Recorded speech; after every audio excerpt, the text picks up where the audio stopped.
Thomas Massie and Khanna just reminded the DOJ that they still haven't released the files. So maybe it's a good time for us to get a little reminder about that too. Though it might feel like a fever dream, there really was a woman named Pam Bondi who once pointed at a set of binders as thick as the door that Melania uses to keep Donald away from her at night and said, "We're gonna release all the files." It was the culmination of 10 years of online furor, and it was going to result in a bunch of monsters finally seeing justice. Trump was going to do what everyone else had failed to do and release the files. Except, whoopsie doodle, it turned out that Donald Trump appeared in the files more often than Stephen Miller appears in the nightmares of cats. So the administration decided to treat the files like Tiffany and pretend that they didn't exist. Even MAGA rejected that though, and eventually Republican Thomas Massie and Democrat Khanna spearheaded a bill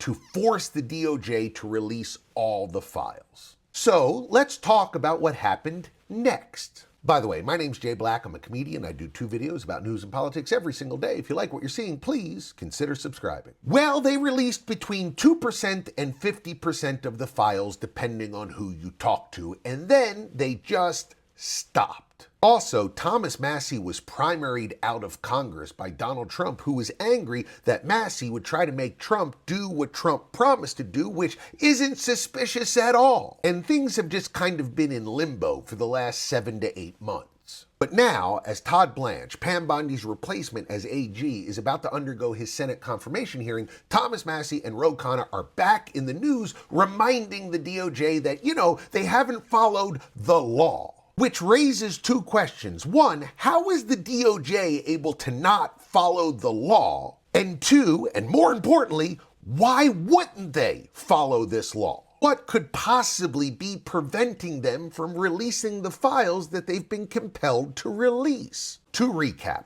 Trump promised to release the files until he saw that he was in them and then tried to pretend that the files didn't exist until he was forced to release them, at which point he released some of them and then for the last 7 months has been defiantly refusing to release the rest. I'll leave you to ponder why that might be as you watch the confirmation hearings next week.